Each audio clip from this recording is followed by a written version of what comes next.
Welcome back to Lions News Fan Report. I'm here talking straight to you, like always, one-on-one. And today I'm breaking down what's really happening with Miles Frasier, why his name suddenly matters a lot more after the hit this offensive line just took, what the staff is seeing, what the timeline realistically looks like, and how this all fits into a team that still expects to punch back and play deep into the season. I'm not just reading an injury note to you. I'm going to put you inside the conversations, inside the strategy, so by the end, you know exactly why the coaches are paying close attention to number 71 right now. Let's start with the part a lot of people forget when they only see rookie on PUP next to a name. The Lions didn't stumble into Miles Frasier. They traded up for him in the 5th round because they saw a dude at LSU who fit their personality. Over 3,000 college snaps, strong base, heavy hands, plays through the whistle, comfortable inside, enough movement skills to survive in space, and the kind of mentality this locker room is built on. The vision from day one was simple. Let him compete, let him push people, let him grow into a real piece of the interior. Then the knee injury hits in May, and everything freezes. No OTAs, no camp, no preseason, no real football. While everybody else was putting tape out, Frasier was stuck in meetings and rehab, trying to stay locked in mentally while his body lagged behind. From the outside, it's easy to park him in the maybe next year category. Inside Allen Park, they never filed him there. And that's what makes this moment different. Because just as this team takes a brutal shot losing Christian Mahogany with that broken bone, just as everyone starts asking if the depth is finally going to crack, the Lions open the 21-day practice window for Miles Frasier. That is not random. That is not a PR stunt. That is the staff saying, it's time to find out if what we believed on draft day is ready to become real on the field. At the same time, they're not throwing him to the wolves. Dan Campbell has been very clear. This kid hasn't played real football in months. He's more baby deer than seasoned vet right now at the NFL level, and he needs reps, corrections, conditioning, all of it. That's exactly why this update should excite you and calm you at the same time. The window means they trust his health enough to let him practice.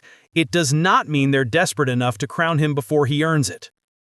What's happening right now, and this is where I want to bring you inside, is an evaluation with intent.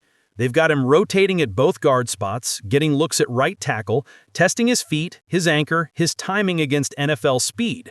They're watching how the knee responds on back-to-back days, how he finishes late in practice, how quickly he sees stunts, blitz looks, front movement.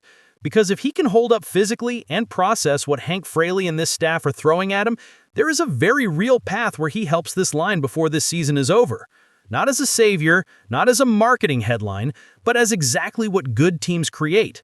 A drafted, developed, scheme-fit lineman who steps in when called and does his job. Now stack that against the reality we're living. Losing Mahogany hurts. The guy was starting to look like another classic Lions interior hit. Nasty, efficient, stabilizing. With him on IR for a stretch, the depth at guard is no longer a luxury conversation, it's survival. Veterans like Coyote Owasika and Tristan Colon are in the mix to bridge the gap. You've still got your cornerstone talent up front, but every injury chips away at margin, especially when you want to keep Jared Goff clean and maintain that physical identity that has defined this new era. This is where Frasier's situation stops being just good for him and becomes, this might actually matter for January football. If he proves in this 21-day window that he can anchor, communicate, and not be overwhelmed, he gives Detroit something every serious contender needs late in the season. A fresh, powerful, system-ready body on the interior who didn't get beat up through camp in the early schedule. From the staff side, the messaging is consistent and grown up. They like his makeup. They like his LSU tape. They like how he handled a long rehab without turning it into noise. They're not crowning him. They're also not hiding how optimistic they are that he can get game ready quickly if the ramp-up goes well. When Frasier himself says he believes he can be ready in a week or two, that tells you how he's feeling physically. When Campbell and the staff nod at that, but still talk about patience and reps, that tells you they're trying to align his confidence with reality, not ride it blindly. That balance is exactly what you want to see from a team that's not hunting a miracle, but building a sustainable answer. Big picture, this is another snapshot of how different these Lions are from the versions we grew up frustrated with. Old Detroit might see an injury hit, panic, and start throwing bodies out of position or rushing guys half ready. This regime is doing something else. They took the deadline on the chin without a flashy move, they trusted their board, and now they're trying to cash in on the work they already did, like moving up for Frasier in April. Opening his window the same week Mahogany goes down isn't just good timing, it's the payoff of having a plan. If the medical's clear and the tape and practice matches the belief, they've got a homegrown option ready to slide into the conversation without blowing up the identity of the line. Now, I want to talk to you directly as someone who lives this team, not just covers it. This kind of update should make you hopeful for the right reasons. Not because it's hype, because it fits everything we've watched this organization build. Draft tough, smart players. Demand that they handle adversity. Put them in positions to succeed, not fail. Let the culture filter who sticks. Miles Frasier getting his window open right when the line needs help is the exact moment where you see whether that philosophy is real. If he answers the bell, you don't just fix a short-term problem, you discover another piece that can help protect this offense for years. If he's not quite there yet, the fact that they're bringing him along this way still tells you they see something real. So here's my concise read before I throw it back to you. The Miles Frasier injury update is genuinely good news for the Detroit Lions. His return to practice is a calculated step toward adding real, physical, versatile depth to an offensive line that just took a shot, and it lines up with a front office and coaching staff that would rather trust their scouting and development than chase desperate solutions. He is not being rushed, he is not being written off, and he absolutely has a path to contribute if his body and his play hold up over these next couple of weeks. That's the kind of storyline that can quietly swing a playoff push in the trenches. Now I want to hear from you.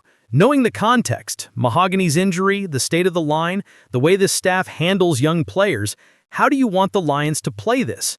Would you keep Frasier on a slow, disciplined ramp-up and only give him snaps when he looks completely ready? Or are you comfortable seeing him in the rotation sooner if the practice tape keeps looking good and the group needs a spark? Drop your thoughts in the comments. Tell me how much trust you've got in this plan. Because this conversation is exactly what separates a fan base that panics from a fan base that understands what a contender really looks like in the trenches. And if you want every one of these updates broken down with honesty, detail, and respect for your intelligence as a Lions fan, make sure you're subscribed to Lions News Fan Report, turn on those notifications, and share this video with that friend who never stops talking O-line. We're going to be here every step of the way, tracking Frasier, tracking this unit, and tracking every decision that shapes where this team goes next.